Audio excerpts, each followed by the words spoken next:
എൻ്റെ പേര് ശില്പ. ഞാൻ കോട്ടയം കുമരകത്തു നിന്നാണ് വരുന്നത്. ഇതെൻ്റെ അനിയത്തി, പിന്നെ അച്ഛനും അമ്മയും ഉണ്ട്. ഞാനിവിടെ കൃപാസനത്തിൽ വന്ന് ഉടമ്പടി എടുക്കുന്നത് കഴിഞ്ഞ കൊല്ലം 2024 ഒക്ടോബർ 19 ആയിരുന്നു. അപ്പോൾ ആദ്യം തന്നെ ഈ തിരുസന്നിധിയിൽ നിന്നിട്ട് സാക്ഷ്യം പറയാനായിട്ട് അനുവദിച്ച എൻ്റെ അമ്മ മാതാവിനും തിരുക്കുമാരനും ഞാൻ 1000 നന്ദി പറയുന്നു. 1000 എന്ന് പറഞ്ഞാൽ പോരാ, എത്ര സംഖ്യ ഉണ്ടോ അത്രത്തോളം ഞാൻ നന്ദി പറയുവാണ്.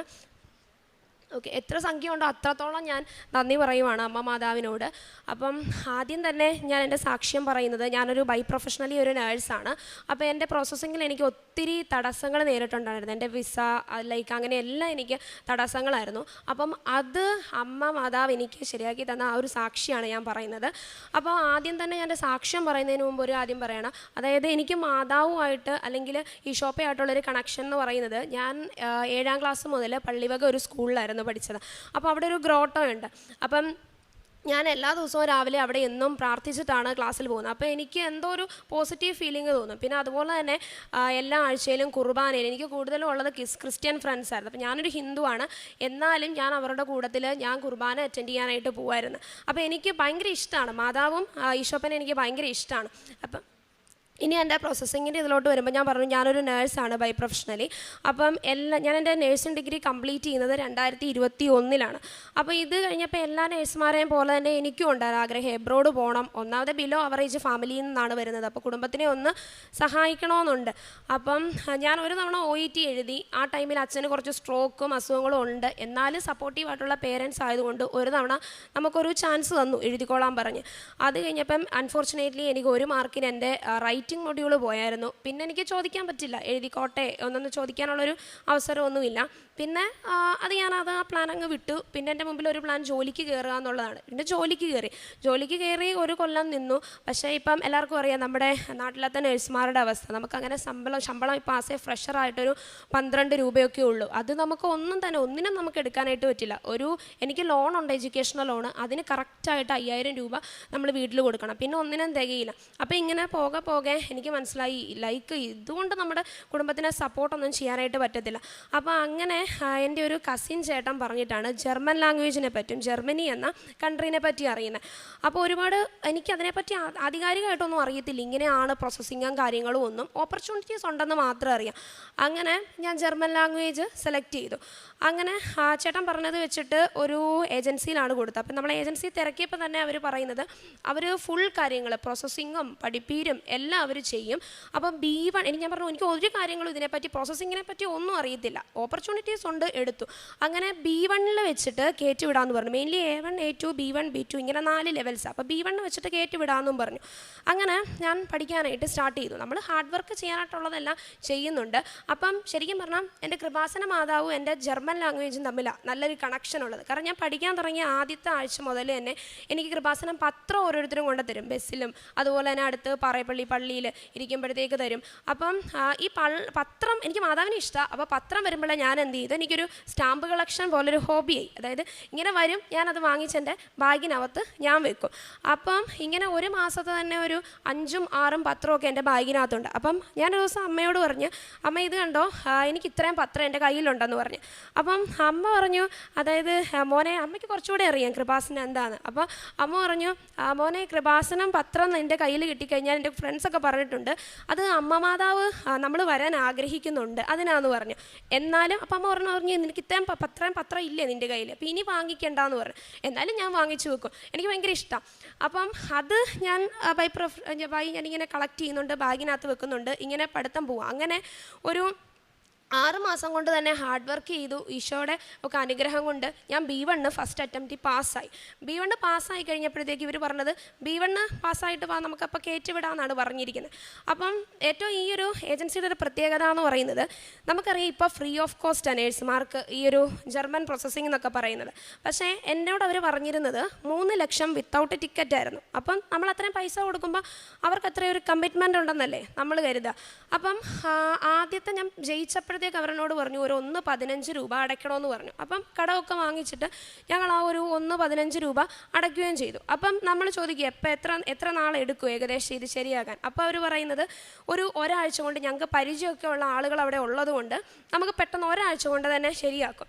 ശരിക്കും പിന്നീടാണ് എനിക്ക് മനസ്സിലായത് ഇത് ബെഷേഡ് എന്ന് പറയുന്നൊരു പേപ്പർ ശരിക്കും പറഞ്ഞാൽ നമുക്ക് വൺസ് ഇൻ്റർവ്യൂ ഒക്കെ കഴിഞ്ഞ് നമ്മുടെ ഓഫർ ലെറ്ററും കൈ കിട്ടിയതിന് ശേഷം മാത്രമേ ഉള്ളൂ നമുക്കിത് സബ്മിറ്റ് ചെയ്യാൻ പറ്റുള്ളൂ. പക്ഷേ എനിക്കതൊന്നും അറിയില്ലായിരുന്നു. നമ്മൾ പൈസ അടച്ചു.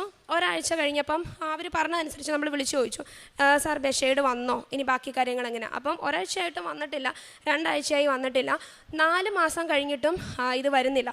അപ്പം നമ്മുടെ ആകെപ്പാടെയുള്ള പ്രതീക്ഷ, ഞാൻ പറഞ്ഞു ബിലോ ആവറേജ് ഫാമിലിയിൽ നിന്ന് വരുന്നതാണ്. അപ്പോൾ ഇതേ ഉള്ളൂ ആകെപ്പാടെ ഒരു പ്രതീക്ഷയായിട്ടുള്ളൂ. വീട്ടിൽ അച്ഛൻ അതുപോലെ തന്നെ എല്ലാവരും വഴക്കും ബഹളവും എല്ലാം തുടങ്ങി. ഇപ്പം നിങ്ങൾക്കറിയാം, ഇതുപോലെ പ്രോസസ്സിംഗ് ഒക്കെ ചെയ്യുന്നവർ കുറേ എല്ലാ കുട്ടികൾക്കും മനസ്സിലാകും. അതായത് നമുക്ക് വെളിയിലോട്ടൊന്ന് ജർമ്മൻ പഠിക്കുന്ന കുഞ്ഞുങ്ങൾക്കൊന്ന് ഇറങ്ങാൻ പോലും പറ്റത്തില്ല. കാരണം ഇറങ്ങിക്കഴിഞ്ഞാൽ അപ്പം ചോദിക്കും എപ്പോഴാണ് പോകുന്നത്, പോകാറായില്ലേ, കൊച്ചു തോറ്റുപോയോ, അങ്ങനെ. അത് പഠിച്ച് ജയിച്ച കഷ്ടപ്പാട് അറിയാം, പക്ഷേ എന്നാലും ഇത് തന്നെ ചോദ്യം. അതുകൊണ്ട് ഞാൻ ഒരു പരിപാടിക്കും ഒരു ഫംഗ്ഷനും ഒന്നും പോകത്തില്ല, കാരണം ഇപ്പോഴും പോകത്തില്ല, കാരണം ഈ ഒരു ചോദ്യം പേടിച്ച് പോകത്തേയില്ല.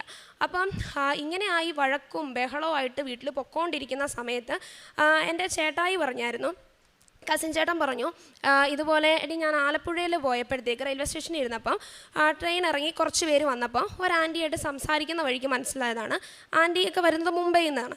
അപ്പം അവരുടെ മകൻ ഇതുപോലെ പ്രോസസ്സിങ്ങിനകത്ത് കുറച്ച് തടസ്സങ്ങൾ വന്നിട്ട് അവർ കൃപാസനത്തിൽ വന്ന് പ്രാർത്ഥിക്കുകയും ആ പ്രോസസ്സിങ് എല്ലാം ഓക്കെ ആയിട്ട് ഇപ്പോൾ അവർ വന്നിരിക്കുന്നത് സാക്ഷ്യം പറയാനായിട്ടാണെന്ന് പറഞ്ഞു. അപ്പം ചേട്ടൻ പറഞ്ഞു നീ പൊക്കോ, നീ ആരോടും പറയൊന്നും വേണ്ട, നീ പോയിട്ടൊന്ന് പ്രാർത്ഥിച്ച് നോക്കാൻ പറഞ്ഞു. അപ്പോൾ എൻ്റെ കയ്യിൽ പത്രമൊക്കെ ഉണ്ട്. അപ്പോൾ എനിക്ക് പെട്ടെന്നൊരു കണക്ഷൻ കിട്ടി. അമ്മ പറഞ്ഞത്, അന്ന് എന്നോട് പറഞ്ഞത് ഇതുപോലെ നമുക്ക് പത്രം വരുന്ന ഒരു ഇൻവിറ്റേഷൻ പോലെയാണ്, മാതാവ് ആഗ്രഹിക്കുന്നത് കൊണ്ടാണ് അവിടെ ചെല്ലാൻ എന്നുള്ളത് എൻ്റെ പെട്ടെന്ന് മൈൻഡിൽ വന്നു. അങ്ങനെ ഞാനും അമ്മയും അച്ഛനും അനിയത്തിയും കൂടെ ആദ്യത്തെ ഒരാഴ്ച കൃപാസനത്തിൽ വന്നു. അപ്പം നമുക്ക് കൃപാസനത്തിനെ പറ്റി വലിയതായിട്ടൊന്നും അറിയത്തില്ല. വന്നു, ഞങ്ങൾ ഇവിടെയും അതുപോലെ മാതാവ് പ്രത്യക്ഷപ്പെട്ട ഫോട്ടോകൾ അവിടെയും ഞങ്ങൾ പ്രാർത്ഥിച്ചിട്ട് ഞങ്ങൾ തിരിച്ചുപോയി. അത് കഴിഞ്ഞ് അന്ന് ഞങ്ങൾ ചോദിച്ചു മനസ്സിലാക്കി എങ്ങനെയാണ് ഉടമ്പടിയൊക്കെ. അത് കഴിഞ്ഞിട്ട് തൊട്ടടുത്ത ആഴ്ച ആയപ്പോഴത്തേക്ക് വീണ്ടും വന്ന് ഞങ്ങൾ ഉടമ്പടി എടുത്തു.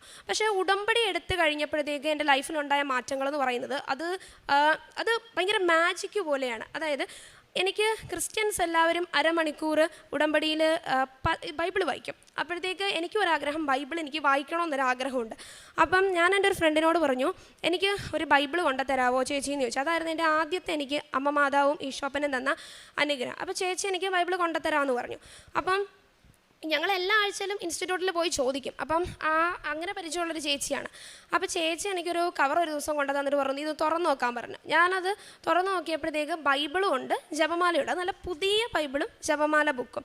അപ്പം ചേച്ചി എന്നോട് പറഞ്ഞു ഇതുപോലെ ഇത് നിനക്ക് എവിടെ നിന്നാണെന്ന് അറിയാമോ എന്ന് ചോദിച്ചു. അപ്പം ഞാൻ പറഞ്ഞു ഇല്ല, ചേച്ചി പള്ളിയിൽ പോകുന്ന ആളല്ലേ, ഇപ്പോൾ ചേച്ചി പള്ളിയിൽ എവിടെന്നെങ്കിലും നാഗമ്പടം പള്ളിയിൽ നിന്നോ വാങ്ങിച്ചുകൊണ്ട് വന്നായിരിക്കൂലേ. അപ്പോൾ ചേച്ചി പറഞ്ഞാൽ അല്ല, ചേച്ചിയുടെ ഹസ്ബൻഡ് ഒരു ഓട്ടോറിക്ഷ ഡ്രൈവറാണ്. അപ്പം ആ ഹസ്ബൻഡിന് അന്ന് കൃപാസനത്തിൽ ഒരു ഓട്ടോ ഉണ്ടായിരുന്നു, പ്രതീക്ഷിക്കാതെ കിട്ടിയൊരു ഓട്ടോ ആണ്.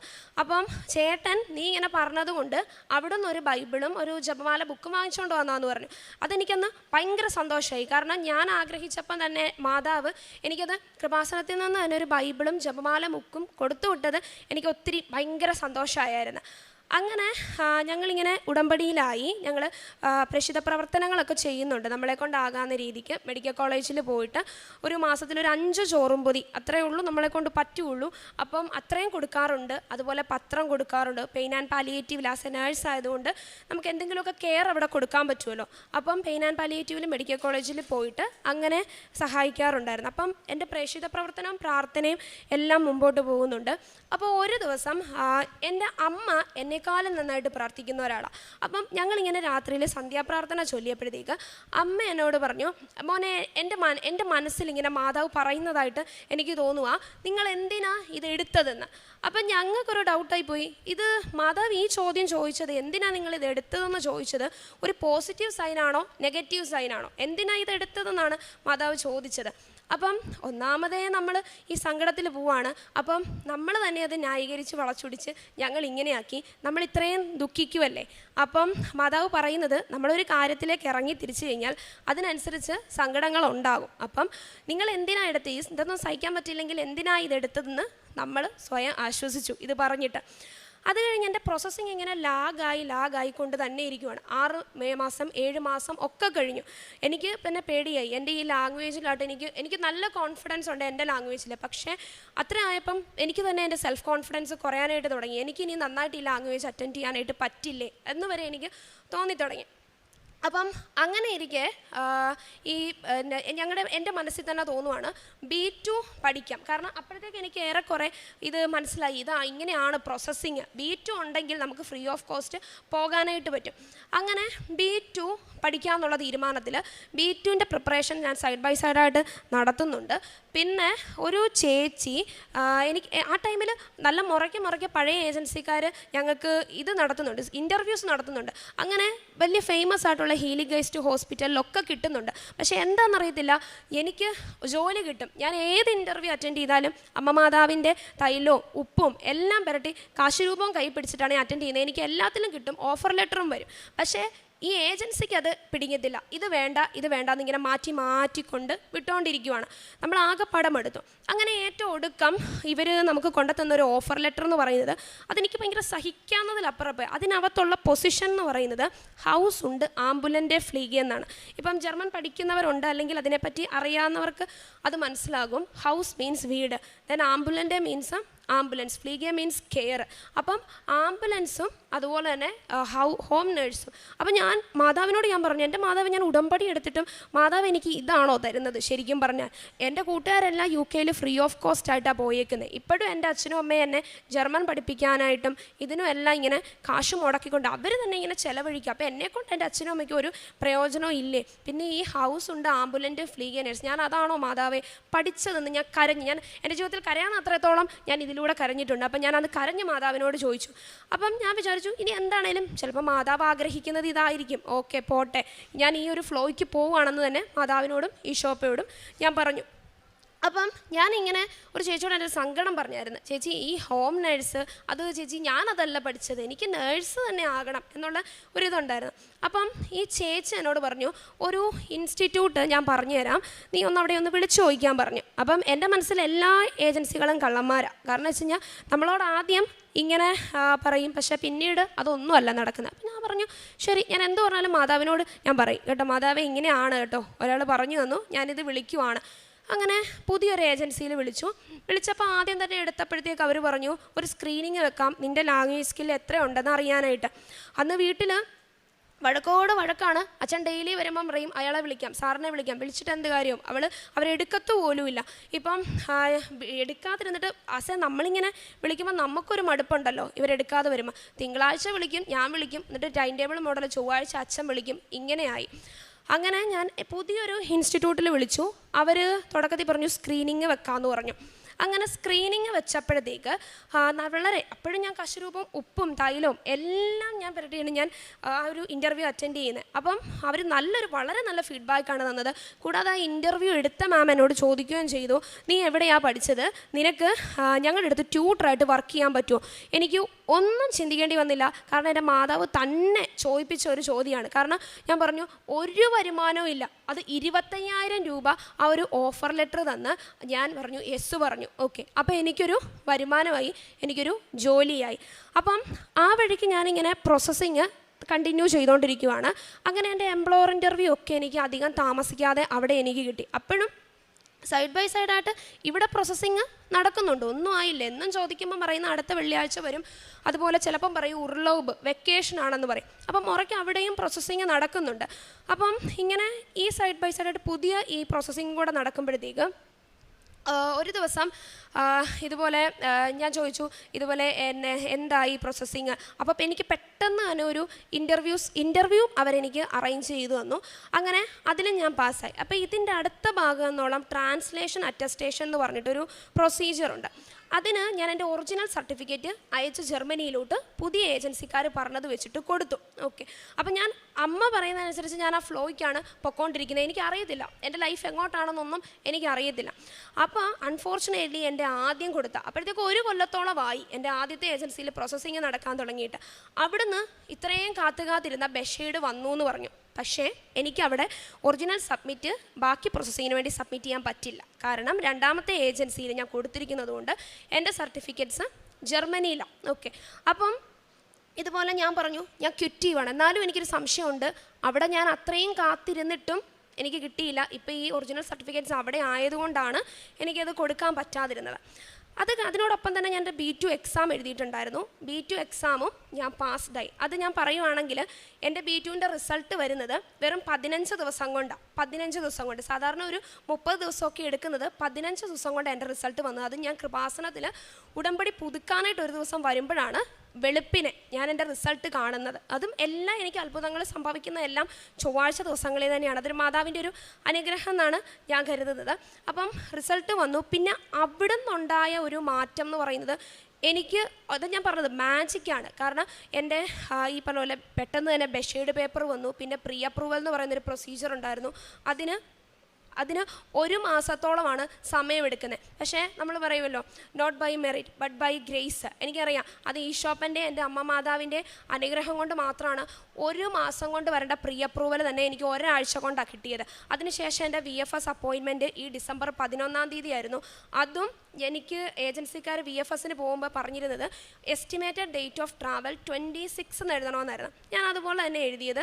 VFSൽ ചെന്നപ്പോഴത്തേക്ക് അവരെന്നോട് പറഞ്ഞു, സാറ് ഇത് 26 എഴുതി കഴിഞ്ഞാൽ പറ്റത്തില്ല, കാരണം 26-ന് നിൻ്റെ വിസ പോലെ നിൻ്റെ കയ്യിൽ കിട്ടത്തില്ല, ഡേറ്റ് മാറ്റണമെന്ന് പറഞ്ഞു. അപ്പം ഞാൻ ഡേറ്റ് മാറ്റി ഒരു ജനുവരി 15-ലേക്കൊക്കെ ആക്കി. എന്നാലും എനിക്കറിയാം എനിക്ക് ഇത്രയും ഫാസ്റ്റായിട്ട് ചെയ്ത് തന്നെ എൻ്റെ മാതാവ് അതും എനിക്ക് പെട്ടെന്ന് തന്നെ കയ്യിൽ തരുമെന്ന് അറിയായിരുന്നു. അങ്ങനെ 11-ാം തീയതി ഞാൻ VFSൽ വെച്ചത് എനിക്ക് എൻ്റെ പാസ്പോർട്ട് വിസയോടുകൂടി കൈ കിട്ടിയത് 17-ാം തീയതി ആയിരുന്നു. ഒരാഴ്ച തന്നെ എടുത്തുള്ളൂ.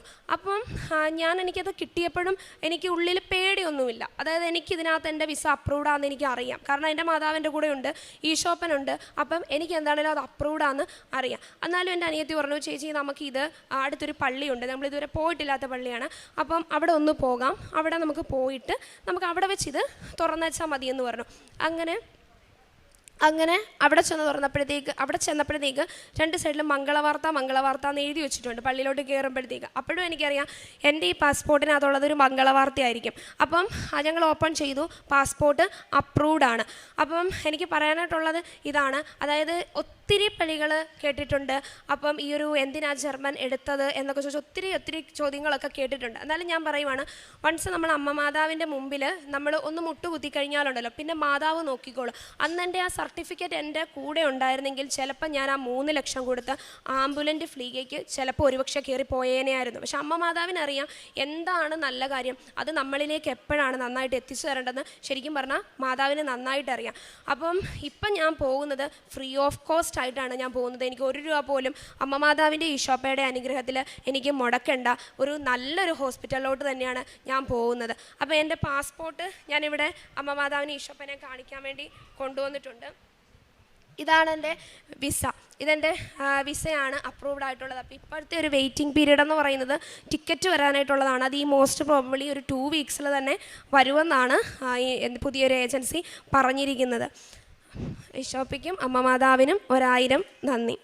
പിന്നെ ഇതെൻ്റെ അനിയത്തിയാണ്, അവൾക്കൊരു സാക്ഷ്യമുണ്ട്, അത് അവൾ തന്നെ പറയും. എൻ്റെ പേര് അഞ്ജുമോള്. ഞാൻ 4th ഇയർ BSc നഴ്സിംഗ് പഠിക്കുകയാണ്. ഞാൻ ഉടമ്പടി ആദ്യമായിട്ട് എടുക്കുന്നത് ചേച്ചി എടുത്തതിന് ശേഷമാണ്. അത് മെയ് 10, 2025 ഞാൻ എടുക്കുന്നത്. അതെന്താ വെച്ചാൽ ഞാൻ 6th സെമസ്റ്റർ എഴുതി നിൽക്കുമായിരുന്നു. ആ സമയം ഞാൻ 2 സബ്ജക്റ്റിന് ഫെയിലായി. അത് ഞങ്ങൾ ആദ്യത്തെ സെമസ്റ്റർ ബാച്ച് ആയതുകൊണ്ട് തന്നെ ഞങ്ങൾക്ക് ഒരു സ്പെഷ്യൽ സപ്ലിമെൻ്ററി എക്സാം ഉണ്ടാവില്ല. അങ്ങനെ ആകുമ്പോൾ എൻ്റെ ഒരു 1 ഇയർ പോകും. 1 ഇയർ പോകാമെന്ന് പറഞ്ഞാൽ എനിക്ക് ഗ്രാജുവേഷൻ കൂടാൻ പറ്റില്ല. എൻ്റെ ഒരു 1 ഇയർ ഫുള്ളായിട്ട് പോവുക. പിന്നെ എനിക്ക് ജൂനിയേഴ്സിൻ്റെ കൂടെ എഴുതാൻ പറ്റുള്ളൂ. പിന്നെ ആദ്യം എന്ന് പറഞ്ഞു കഴിഞ്ഞാൽ ഞങ്ങളൊന്നപ്പം കൊറോണ കഴിഞ്ഞ ബാച്ചും കൂടെ ആയതുകൊണ്ട് കുറേ ലാഗായിട്ടുണ്ടായിരുന്നു. അതിൻ്റെ കൂട്ടത്തിൽ ഈ 1 ഇയറും കൂടെ പോകാമെന്ന് പറഞ്ഞാൽ എൻ്റെ കുറേ ആ ഒരു ഇത് പോകും. അങ്ങനെ അപ്പോൾ ചേച്ചി പറഞ്ഞു, ഇല്ല അമ്മ മാതാവ് ഒരു വഴി കാണിച്ചു തരും, പേടിക്കണ്ട. അങ്ങനെ പറഞ്ഞ് എനിക്ക് ഇതുവരെ ഞങ്ങളുടെ യൂണിവേഴ്സിറ്റി അങ്ങനെ ഒരു സ്പെഷ്യൽ സപ്ലിമെൻ്ററി എക്സാം വെച്ചിട്ടില്ല. അതങ്ങനെ വെച്ചു. ഞങ്ങൾ എന്നിട്ട് ഉടമ്പടി എടുത്ത് പ്രാർത്ഥിച്ച് എൻ്റെ എക്സാമായി. അപ്പം എനിക്കങ്ങനെ പ്രാർത്ഥിക്കാൻ അറിയില്ല. അപ്പം ഞാനിങ്ങനെ ധ്യാനമൊക്കെ കേൾക്കും. അപ്പോൾ അച്ഛൻ്റെ ഇങ്ങനെ ധ്യാനമൊക്കെ കേട്ടിട്ട് ഞാൻ രാവിലെ പ്രാർത്ഥിക്കാറ് ഇങ്ങനെയാണ്. എനിക്കറിയില്ല അങ്ങനെയാണോ പ്രാർത്ഥിക്കേണ്ടത് പോലും അറിയില്ല. പക്ഷെ ഞാൻ പ്രാർത്ഥിക്കാറ് ഇങ്ങനെയാണ്. കാനായിലെ കല്യാണ വിരുന്നിൽ അവർക്ക് വീഞ്ഞില്ല എന്ന് പറഞ്ഞപ്പോൾ അമ്മയുടെ തിരുമുകാരനോട് പറഞ്ഞ് വെള്ളം വീഞ്ഞാക്കി കൊടുത്ത പോലെ ഞാൻ അമ്മേനെ ഏൽപ്പിച്ച നിയോഗങ്ങൾ അമ്മയുടെ തിരുമുകാരം വരി എനിക്ക് സഹായിച്ചു തരണമെന്നാണ് ഞാൻ അമ്മയോട് പറഞ്ഞത്. കാരണം എൻ്റെ 1 കൊല്ലം പോവാ എനിക്കത് ഒട്ടും ഞാൻ ഭയങ്കര ഒരു ഒന്നും ചിരിക്കുകയോ ഒന്നുമില്ലായിരുന്നു. എൻ്റെ ഫ്രണ്ട്സൊക്കെ പറയും നീ എന്താ ചിരിക്കാത്തേ, കാരണം ഞാൻ ഒട്ടും ഭയങ്കര ഡിപ്രഷനിലോട്ട് പോകുമായിരുന്നു. എൻ്റെ ഫ്രണ്ട്സൊക്കെ പോണു, ഞാൻ മാത്രം അങ്ങനെ നിൽക്കണു. അങ്ങനെ എൻ്റെ എക്സാം വന്നു. രണ്ടെണ്ണമായിരുന്നു. എനിക്ക് ചൈൽഡും മാനേജ്മെൻറ്റ് എന്ന് പറഞ്ഞ സബ്ജക്ട്സ് ആയിരുന്നു. ചൈൽഡ് കുഴപ്പമുണ്ടായിരുന്നില്ല, അമ്മയുടെ റിങ് കൊണ്ട് അത് കഴിഞ്ഞു. പക്ഷേ മാനേജ്മെൻറ്റ് എനിക്ക് ഭയങ്കര പാടായിരുന്നു. എനിക്കത് ഏറ്റവും ടഫായിരുന്നു. ആദ്യത്തെ ഇതിലും എനിക്ക് ടഫായിരുന്നു. അപ്പോൾ എനിക്കങ്ങനെ എക്സാം വന്ന് ഞാൻ ഉടമ്പടി വസ്തുക്കളൊക്കെ ഉപയോഗിച്ചാണ് ഞാൻ കയറിയത്. അപ്പോൾ എനിക്ക് ഞാൻ കൊന്തയും കാശുരൂപമൊക്കെ കൊണ്ടുപോയിട്ടുണ്ടായിരുന്നു. അപ്പോൾ എനിക്ക് പേടിയുണ്ടായിരുന്നു, അയ്യോ ഇനിയിപ്പം എക്സാം ഹാളിൽ അത് കയറ്റാൻ പറ്റില്ലേ, ഇനിയിപ്പം ഞാനപ്പോൾ അമ്മയോട് പറഞ്ഞു അമ്മ ഇനിയിപ്പോൾ അത് കയറ്റാൻ പറ്റിയില്ലെങ്കിൽ എനിക്ക് ഞാൻ തോറ്റു പോകുന്നതായിരിക്കും ഞാൻ വിചാരിക്കാമെന്ന് പറഞ്ഞു. അങ്ങനെ കയറാൻ നേരത്ത് എനിക്ക് കൊന്തയും കാശുരൂപമൊക്കെ കയറ്റാൻ പറ്റി. ഞാൻ അങ്ങനെ ഹാളിലിരുന്നു. അതിന് മുമ്പ് ഞാൻ അമ്മയോട് ഒരു ദിവസം പറഞ്ഞായിരുന്നു, ഞാനിങ്ങനെ സാക്ഷ്യത്തിലൊക്കെ കേട്ടിട്ടുണ്ടായിരുന്നു, ചിലവർ എക്സാം എഴുതാൻ പോകുമ്പോൾ ഇങ്ങനെ പറയും അമ്മ ഇങ്ങനെ ഇൻഡിവിജ്വലായിട്ട് ഈ കളറിലെ ഡ്രസ്സ് ഇട്ട് വരുവാണെങ്കിൽ അമ്മ അവിടെ ഉണ്ടെന്ന് ഞാൻ വിശ്വസിക്കും. അപ്പം ഞാനും അങ്ങനെ അമ്മയോട് ഒരു ദിവസം പറഞ്ഞ് അമ്മയുടെ കളറായ പച്ച, നീല, പിന്നെ ഞാൻ ഇങ്ങനെ പറഞ്ഞു അമ്മയെ വെള്ള, അങ്ങനെ ഏതെങ്കിലും ഒരു കളറിലെ ഡ്രസ്സ് ഇട്ട് ഇൻഡിവിജ്വലായിട്ട് ഡ്രസ്സ് വരുവാണെങ്കിൽ ഞാൻ അമ്മ അവിടെ ഉണ്ടെന്ന് വിശ്വസിക്കുമെന്ന് പറഞ്ഞു. അങ്ങനെ ഞാൻ ചെന്നു ഇരുന്നു. അങ്ങനെ കളറിൽ ആരും വന്നില്ല. അപ്പോൾ ഞാൻ ഓർത്തു അമ്മ ആരും ഇല്ലേ എന്നിങ്ങനെ വിചാരിച്ചു. അങ്ങനെ എൻ്റെ ബുക്ക്ലെറ്റ് എനിക്ക് കിട്ടി.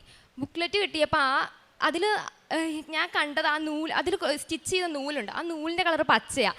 പക്ഷേ എനിക്കത് കണ്ടപ്പോൾ ഭയങ്കര കാരണം എനിക്ക് അത്രയും ഡിഫിക്കൽട്ടായിട്ടുള്ള എക്സാമാണ് മാനേജ്മെൻറ്റ്. എന്നെക്കൊണ്ട് എനിക്ക് പറ്റുമോ എനിക്കറിയില്ലായിരുന്നു, കാരണം എൻ്റെ മെറിറ്റ് കൊണ്ട് എനിക്കത് പറ്റില്ല. അപ്പം ഞാനങ്ങനെ പറഞ്ഞു അമ്മേ എന്തെങ്കിലും ഒരു കളർ കാണിക്കാം. ഞാൻ നോക്കിയപ്പോൾ ആ നൂലിന് പച്ച നിറം. അപ്പോൾ എനിക്ക് ഭയങ്കര ഇതായി, സന്തോഷമായി, അമ്മ എൻ്റെ കൂടെ ഉണ്ട്, ഞാൻ ജയിക്കും. അങ്ങനെ ക്വസ്റ്റ്യൻ പേപ്പർ കിട്ടിയപ്പോൾ ഞാൻ കരഞ്ഞു. കാരണം എനിക്ക് അയ്യോ ഇതിലും നല്ലത് ആദ്യത്തെ എക്സാം ആയിരുന്നെന്ന് എനിക്ക് തോന്നിപ്പോയി. ഞാൻ പിന്നെ കുറച്ച് നേരം ഇങ്ങനെ ഇരുന്നു. 3 മണിക്കൂർ വെറുതെ ഇരിക്കാൻ പറ്റില്ലല്ലോ. ഞാൻ പിന്നെ അമ്മേനെ പ്രാർത്ഥിച്ച് എക്സാം എഴുതാൻ തുടങ്ങി. എക്സാം എഴുതി അങ്ങനെ ഇറങ്ങിയപ്പം എല്ലാവരും പറഞ്ഞു ഇല്ലടെ പോകും. എഴുതി കുറച്ച് പേരുണ്ടായിരുന്നു, ഞങ്ങളുടെ കൂട്ടത്തിൽ കുറേയേറെ പേരുണ്ടായിരുന്നു. അവരൊക്കെ പറഞ്ഞു ഇല്ലടെ ഇത് പോകും എന്നൊക്കെ പറഞ്ഞു. അപ്പോഴും എൻ്റെ കൂട്ടത്തിൽ ഒരു കൊച്ചു പറഞ്ഞു ഇല്ലടെ നീ അമ്മേനെ വിശ്വസിക്കുന്നതല്ലേ, നീ പേടിക്കേണ്ടെന്ന് പറഞ്ഞു. അങ്ങനെ എൻ്റെ റിസൾട്ട് വന്നപ്പം ഞാൻ ഒട്ടും പ്രതീക്ഷ, ഞാൻ ഓർത്ത് പോവുമായിരിക്കും. പക്ഷെ എനിക്ക് ആ 2 വിഷയവും കിട്ടി. എൻ്റെ കൂട്ടത്തിൽ ആകെ കുറച്ച് 3-4 പേർക്ക് മാത്രമേ ഉള്ളൂ അന്ന് കിട്ടിയുള്ളൂ. അതിൽ ഞാനും ഒരാളായി. എനിക്കത് ഭയങ്കര സന്തോഷമായിരുന്നു. അപ്പം ഞാനന്ന് എല്ലാവരോടും എന്നെക്കൊണ്ട് പറ്റുന്നവരോടൊക്കെ ഞാൻ പറഞ്ഞു എൻ്റെ ഒരു കഴിവ് കൊണ്ടല്ല, അമ്മയുടെ കൃപയാ മാത്രമാണ്. അമ്മ ഈശോപ്പോട് പറഞ്ഞാണ് എനിക്കിത് കിട്ടിയത്, അല്ലെ എൻ്റെ ഒരു ഇതുകൊണ്ടേ അല്ല അത് കിട്ടിയത്. അങ്ങനെ എന്നിട്ട് അതിനുശേഷം ഞാൻ ആ എക്സാം കഴിഞ്ഞു. അതിന് എനിക്ക് മാനേജ്മെൻ്റ് ആയിരുന്നല്ലോ ഏറ്റവും പാട്. അത് എനിക്ക് കിട്ടിയ മാർക്ക് 47. എനിക്ക് കിട്ടേണ്ട മാർക്ക്, ശരിക്കും ജയിക്കേണ്ട മാർക്ക് 37യാണ്, എനിക്ക് കിട്ടിയത് 47. അപ്പോൾ എനിക്ക് കിട്ടിയപ്പോൾ പെട്ടെന്നൊരു ഇത് തോന്നിയെന്ന് വെച്ചാൽ ഞാനൊരു സാക്ഷ്യം കേട്ടിട്ടുണ്ട്. ഇതുപോലെ തന്നെ ഒരു കുട്ടി ഇവിടെ വന്ന് നേഴ്സിങ്ങിൻ്റെ കാര്യം പറയുന്നത്, തോറ്റു പോകുമെന്ന് വിചാരിച്ച വിഷയം അമ്മ 47 മാർക്ക് കൊടുത്ത് ആ കുട്ടിക്കും ജയിച്ചെന്ന് കേട്ടപ്പോൾ ഞാൻ ഓർത്തു അയ്യോ ആ കുട്ടിക്കും 47 എനിക്കും 47. എനിക്കത് ഭയങ്കര ഒരു ബ്ലെസ്സിങ് ആയിരുന്നു. അതുപോലെ തന്നെ ചേച്ചി ആദ്യം ഉടമ്പടി എടുത്തപ്പം എനിക്ക് കമ്മ്യൂണിറ്റിയുടെ ഒരു എക്സാം ഉണ്ടായിരുന്നു. അപ്പം ഞാൻ അന്ന് എനിക്ക് നന്നായിട്ട് ടെൻഷനായിട്ട് അറ്റൻഡ് ചെയ്യാൻ പറ്റിയില്ല. ഭയങ്കര സ്ട്രെസ്ഡ് ആയിട്ട് ഞാൻ ചേച്ചിയോട് പറഞ്ഞു എനിക്ക് പറ്റില്ല, ഞാൻ തോറ്റു പോകാമായിരിക്കും എന്നിങ്ങനെ പറഞ്ഞു. അപ്പം ചിലപ്പോൾ ചേച്ചി വെച്ചിട്ടുണ്ടായിരുന്നു ഉടമ്പടിയിൽ. അതിന് എനിക്ക് കിട്ടിയ മാർക്ക് 47. പിന്നെ അത് കഴിഞ്ഞു 7th സെം കിട്ടിയാലേ ഉണ്ടായിരുന്നു എനിക്ക് ഇത് 6th സെം കിട്ടിയാലേ എനിക്ക് 7th സെം എഴുതാൻ പറ്റുണ്ടായിരുന്നുള്ളൂ. അങ്ങനെ എൻ്റെ 7th സെം എനിക്ക് എഴുതാനുള്ള അനുഗ്രഹം അമ്മ തന്നു. അതെനിക്ക് ഒരുപാട് നന്ദിയുണ്ട് അമ്മയ്ക്കും തിരുമാറിനോടും. അങ്ങനെ ആ എക്സാമും കഴിഞ്ഞു. എനിക്ക് ആദ്യമായിട്ടാണ് ഇനി എനിക്ക് ഒരു സെമ്മും കൂടെ ആണുള്ളത്, 8ാമത്തെ സെം. അതിൽ ഞങ്ങളുടെ സിലബസ് വെച്ച് ഞങ്ങൾക്ക് ഇനി തിയറി ഇല്ല, പ്രാക്ടിക്കൽ മാത്രമേ ഉള്ളൂ. അപ്പം ഞാനിങ്ങനെ അമ്മയോട് പറഞ്ഞു ഇതിന് ഫെയിലായ 8ാമത്തെ എഴുതാൻ പറ്റില്ല. അങ്ങനെ ഞാൻ ഈ നേഴ്സിംഗ് കരിയറിൽ ഈ സ്റ്റുഡൻ്റ് ഈ കരിയറിൽ ഞാൻ ആദ്യമായിട്ടാണ് എക്സാം എഴുതിയപ്പം ഒരു ലാസ്റ്റത്തെ എൻ്റെ 3ാമത്തെ എക്സാം എഴുതുന്ന സമയത്ത് OBJ ആയിരുന്നു. അപ്പം ഞാൻ കമ്മ്യൂണിറ്റി അപ്പം ഞാൻ എന്ത് ചെയ്തു, ലാസ്റ്റ് ആദ്യമായിട്ടാണ് ഒരു എക്സാം എഴുതുന്നതിന് മുമ്പ് ഇന്നും ഞാൻ പ്രാർത്ഥിക്കും, പക്ഷെ ഒരു ടെൻഷൻ അടിക്കാതെ എനിക്ക് എഴുതാൻ പറ്റി. ലാസ്റ്റ് എക്സാം ആയപ്പോൾ ഞാൻ വിശ്വാസ പ്രമാണം ചൊല്ലിയാണ് ഞാൻ പേപ്പർ വെച്ചത്. സാധാരണ എല്ലാ എക്സാമും കഴിയുമ്പോഴും ഞാനിങ്ങനെ ടെൻഷനായിട്ട് എനിക്ക് പേപ്പർ പെട്ടെന്ന് കൊടുക്കുകയാണ് ചെയ്യാറ്. എനിക്ക് ലാസ്റ്റ് ക്വസ്റ്റ്യൻസ് ആൻസേഴ്സ് ശരിയാണോ എന്ന് പോലും എനിക്ക് നോക്കാനുള്ള ടൈം കിട്ടാറില്ല. ഇത് ലാസ്റ്റ് ഞാൻ എല്ലാം പ്രാർത്ഥിച്ച് ടൈം എടുത്ത് എനിക്ക് ആൻസറും എല്ലാം നന്നായിട്ട് നോക്കി കൊടുക്കാൻ പറ്റിയപ്പോൾ തന്നെ ഞാനിങ്ങനെ വിശ്വസിച്ചു ഇത് ഞാൻ ജയിക്കുമായിരിക്കും. കാരണം എനിക്ക് വിശ്വാസ പ്രമാണം ചൊല്ലിക്കൊടുക്കാനുള്ള ടൈം എനിക്ക് കിട്ടി. അതുകൊണ്ട് ലാസ്റ്റ് തിയറി എക്സാമിന് എനിക്കങ്ങനെ കൊടുക്കാൻ പറ്റിയപ്പോൾ തന്നെ ഞാൻ ഉറച്ചു വിശ്വസിച്ചു അമ്മ എന്നെ ജയിപ്പിക്കും. അന്നെൻ്റെ റിസൾട്ട് വന്നു. കുറച്ച് നാൾ കഴിഞ്ഞ് 3 മാസം കഴിഞ്ഞാണ് എൻ്റെ റിസൾട്ട് വന്നത്. എൻ്റെ 3ാമത്തെ ഉടമ്പടി പുതുക്കിയപ്പോഴാണ് എനിക്ക് റിസൾട്ട് വരുന്നത്. അത് എനിക്ക് വന്നത് ചൊവ്വാഴ്ചയാണ്. എനിക്ക് മിക്ക അനുഗ്രഹങ്ങളും കിട്ടിയിരിക്കുന്നത് അമ്മയുടെ കിട്ടിയത് ചൊവ്വാഴ്ചകളിലാണ്. ആദ്യത്തെ എൻ്റെ ഇങ്ങനെ പോകുമെന്ന് വിചാരിച്ചത് റിസൾട്ട് കിട്ടിയതും ചൊവ്വാഴ്ചയായിരുന്നു. അപ്പോൾ എനിക്കൊരു ഭയങ്കര അനുഗ്രഹമാണ്. പിന്നെ ഞാൻ ചേച്ചിയുടേതും വെച്ചിട്ടുണ്ടായിരുന്നു. ഉടമ്പടിയിൽ ചേച്ചി BTS പാസ്സാവണോ, എത്രയും വേഗം ജർമ്മനിയിൽ എത്താൻ പറ്റണേന്ന് ഞാൻ പ്രാർത്ഥിച്ചിട്ടുണ്ടായിരുന്നു. അതും അമ്മ തന്നു. അതുപോലെ തന്നെ ഞങ്ങൾക്ക് ചേച്ചിക്ക് ട്യൂട്ടറായിട്ട് ഞങ്ങൾ ഒട്ടും എക്സ്പെക്റ്റ് ചെയ്തതല്ല അങ്ങനെ കിട്ടുമെന്ന്. അത് കിട്ടിയപ്പോൾ തന്നെ ഞങ്ങളുടെ വീട്ടിൽ കുറേ മാറ്റങ്ങളുണ്ടായി. ഞങ്ങൾക്ക് കുറേ കഷ്ടപ്പാടുണ്ടായിരുന്നു, അതെല്ലാം മാറി. ഞങ്ങൾക്ക് കുറേ സാധനങ്ങളൊക്കെ വാങ്ങാൻ പറ്റി. ഇപ്പോൾ എന്താ ഞങ്ങൾ ഓരോന്ന് പെട്ടെന്നായിരുന്നു വാങ്ങിയത്. ചേച്ചിയുടെ phone, dining table, fridge, inverter, അങ്ങനെ ഞങ്ങൾക്ക് എല്ലാം ഞങ്ങൾക്ക് പെട്ടെന്ന് വാങ്ങാൻ പറ്റി. കാരണം ഞങ്ങൾക്ക് അതൊരു ഭയങ്കര അനുഗ്രഹമാണ്. ഒന്നും ഇല്ലാത്തിടത്തു നിന്ന് അങ്ങനെ ഒരു പെട്ടെന്നൊരു ചേച്ചിക്ക് അത്രയും കഷ്ടതയിൽ നിന്ന് കടന്നിടത്തുനിന്ന് ഒരു ജോലി കിട്ടി, അത്രയൊക്കെ വാങ്ങുക എന്ന് പറയുമ്പം അത് അമ്മയുടെ തിരുമാറിന് വലിയൊരു അനുഗ്രഹമായിട്ട് തന്നെയാണ് ഞങ്ങൾ കാണുന്നത്. ഇത്രയും അനുഗ്രഹം തന്ന അമ്മയ്ക്ക് തിരുമാറിന് ഒരുപാട് നന്ദി. അപ്പോൾ ഇനിയും ഞങ്ങൾ ഉടമ്പടി തുടരുവാൻ തന്നെയാണ്. ഞാൻ ശരിക്കും ആദ്യത്തെ ഉടമ്പടി എടുത്തിട്ട് നിർത്താൻ അങ്ങനെയാണ് ഞാൻ കരുതിയിരുന്നത്. പക്ഷേ എനിക്ക് ഓരോ ഉടമ്പടി പുതുക്കുന്നതിന് തൊട്ടും അമ്മ ഞങ്ങൾക്ക് 2 പേർക്കും ഞങ്ങളുടെ കുടുംബത്തിനും അനുഗ്രഹങ്ങളാണ് തരുന്നത്. അപ്പം ഞങ്ങൾക്ക് ഒരിക്കലും അമ്മേനെ അത് ഉടമ്പടിയിൽ നിന്ന് മാറാൻ പറ്റില്ല. ഞങ്ങൾ ഉടമ്പടിയിൽ തന്നെ നിൽക്കാനാണ് ഞങ്ങളുടെ ആഗ്രഹം. ഈശോയ്ക്കും അമ്മയ്ക്ക് തിരുമാറിനും ഒരുപാട് നന്ദി. യേശയ്യാ പ്രവാചകൻ്റെ പുസ്തകം 30-ാം അധ്യായം 20-21 തിരുവചനങ്ങൾ. കർത്താവ് നിനക്ക് കഷ്ടതയുടെ അപ്പവും ക്ലേശത്തിൻ്റെ ജലവും തന്നാലും നിൻ്റെ ഗുരു നിന്നിൽ നിന്ന് മറഞ്ഞിരിക്കുകയില്ല. നിൻ്റെ നയനങ്ങൾ നിൻ്റെ ഗുരുവിനെ ദർശിക്കും. നീ വലത്തോട്ടോ ഇടത്തോട്ടോ തിരിയുമ്പോൾ നിൻ്റെ കാതുകൾ പിന്നിൽ നിന്നൊരു സ്വരം ശ്രവിക്കും. ഇതാണ് വഴി, ഇതിലേ പോവുക. ഇവിടെ ശില്പയും അഞ്ജുവും 2 സഹോദരിമാർ തങ്ങളുടെ പ്രത്യക്ഷീകരണ സാക്ഷ്യമാണ് ഇവിടെ ഏറ്റുപറഞ്ഞത്. ഇവർക്കൊന്നു മാത്രമേ പറയാനുള്ളൂ. പരിശുദ്ധ അമ്മയുടെ മധ്യസ്ഥം വഴി ഇവരുടെ ജീവിതത്തിൽ ലഭിച്ച വലിയ അത്ഭുതങ്ങളെക്കുറിച്ചാണ് ഇവർ ഇവിടെ നമ്മോട് ഏറ്റുപറഞ്ഞുകൊണ്ടിരുന്നത്. ശില്പ വളരെ അയോഗ്യതകളുടെ കണക്കുകളാണ് എപ്പോഴും ഏറ്റുപറഞ്ഞുകൊണ്ടിരുന്നത്. നമുക്കറിയാം ഇപ്പോഴത്തെ യൂത്ത് അട്രാക്ഷനിലേക്ക് കടന്നുപോയി എല്ലാം പോസിറ്റീവ് എന്ന് പ്രാർത്ഥിച്ച് ആഗ്രഹിക്കുന്ന ഒരു സമയത്ത് ഈശോയ്ക്ക് എല്ലാ അയോഗ്യതകളെയും സമർപ്പിച്ചിട്ടാണ് വലിയ കൃപകളും അനുഗ്രഹങ്ങളും ഈ മക്കൾക്ക് ലഭിച്ചിരിക്കുന്നത്. എല്ലാം ഒരു മാർക്കിന് നഷ്ടപ്പെട്ടിരുന്ന ശില്പ വളരെയധികം എല്ലാ അയോഗ്യതകളെയും സമർപ്പിച്ച് പ്രാർത്ഥിച്ചപ്പോൾ ഈ മകൾക്ക് ലഭിച്ചത് വലിയ ലാഗ് ചെയ്തുകൊണ്ടിരുന്ന ഉടമ്പടി പ്രാർത്ഥന, അവരുടെ അനുഗ്രഹങ്ങൾ ഒറ്റയടിക്ക് ഒരു ട്യൂട്ടറാകുവാനും ജർമ്മൻ ടീച്ചറാകുവാനും അതുപോലെ തന്നെ അവർക്ക് വിസയും ടിക്കറ്റുമെല്ലാം ഫ്രീ ആയി ജർമ്മനിയിലേക്ക് പോകാനുമുള്ളൊരു വലിയ അനുഗ്രഹം. ഇവരുടെ കുടുംബം തന്നെ വളരെ സന്തോഷത്തിലാണ്. ഇവർക്കൊരു ചെറിയ ജോലി കിട്ടിയത് മൂലം വീട്ടിലും കുടുംബത്തിലും ഉണ്ടായ പരസ്പര സ്നേഹവും ബഹുമാനവും, കുടുംബത്തിൽ ഒരുപാട് വസ്തുക്കൾ ഇവർക്ക് പുതിയതായി വാങ്ങാൻ സാധിച്ചതിൻ്റെ സന്തോഷവും, അതുപോലെ തന്നെ അഞ്ജുവിനും വലിയ സന്തോഷത്തോടു കൂടി വളരെ ദാവീദ് നൃത്തം വയ്ക്കുന്നത് പോലെയാണ് വളരെ ഇവർ കുടുംബം മുഴുവൻ ഇവിടെ വന്ന് വളരെ സന്തോഷത്തോടുകൂടി ഈശോയ്ക്കും പരിശുദ്ധ അമ്മയ്ക്കും നന്ദി പറയുന്നത്. നമുക്കറിയാം ബിഗ് സീറോ എന്ന് നാം പരിശുദ്ധ അമ്മയെ പോലെ ഇതാ കർത്താവിൻ്റെ ദാസി എന്ന ഒരു പ്രസ്താവന നാം നടത്തിക്കഴിഞ്ഞാൽ നമുക്ക് പരിശുദ്ധ അമ്മയെ പോലെ വലിയ സ്തോത്രഗീതം പാടാനായിട്ട് സാധിക്കും. ശക്തനായവൻ എനിക്ക് വലിയ കാര്യങ്ങൾ ചെയ്തു തന്നിരിക്കുന്നു എന്ന് നമുക്ക് വളരെയധികം നന്ദിയോടെ ഓർത്ത് പാടുവാനായി സാധിക്കും. സമറിയാക്കാരി സ്ത്രീ ഒഴിഞ്ഞ കുടം വെച്ച് ഈശോയോട് പറഞ്ഞതുപോലെ ആ ജീവജലം എനിക്ക് നൽകുക, ഞാൻ ഇനി ഇവിടെ ഒരിക്കലും വെള്ളം കോരാൻ വരണ്ടല്ലോ. ജീവജലം നമുക്ക് എപ്പോഴും കൊതി തീരാതെ കുടിക്കുവാനുള്ള ഒരു പ്രാർത്ഥനയാണ് ഉടമ്പടി. നമുക്കത് ദാഹം തീർക്കാതെ നമുക്ക് കുടിച്ചുകൊണ്ടേയിരിക്കാം. ഈശോയെ നമ്മെപ്പോഴും സ്നേഹിച്ചുകൊണ്ടിരിക്കാം. ഇവരിപ്പോൾ ചെയ്യുന്നത് അതുതന്നെയാണ്. ഇവരുടെ കാരുണ്യപ്രവൃത്തികളും പ്രേക്ഷിത പ്രവർത്തനവും അതുതന്നെയാണ്. ഇവർ ഈശോയെ സ്നേഹിച്ചു കൊണ്ടിരിക്കുകയാണ്. ഇവർക്ക് ഈശോ ദാഹിക്കുന്നു എന്ന് പറയുമ്പോൾ എന്നിൽ നിന്ന് കുടിക്കുന്നവൻ തന്നെ കുടിക്കുക എന്ന് പറഞ്ഞവൻ തന്നെ എനിക്ക് ദാഹിക്കുന്നു എന്ന് പറയുന്നതിൻ്റെ 2 അർത്ഥവും ഇവരിപ്പോൾ മനസ്സിലാക്കിയിരിക്കുകയാണ്. നമുക്ക് ഈശോയ്ക്കും പരിശുദ്ധ അമ്മയ്ക്കും നന്ദി പറഞ്ഞുകൊണ്ട് വിസ പ്രോസസ്സിങ്ങിൽ ബുദ്ധിമുട്ടുന്ന എല്ലാ മക്കൾക്കും, ജോലിയില്ലാത്ത എല്ലാ മക്കളെയും ഈ സാക്ഷ്യത്തോട് ചേർത്ത് വെച്ച് ഈശോയ്ക്കും പരിശുദ്ധ അമ്മയ്ക്കും നല്ലൊരു കൈയടി നൽകി നന്ദിയോടെ ഈ സാക്ഷ്യം നമുക്ക് സമർപ്പിക്കാം. അത്യപൂർവ ദൈവാനുഭവം.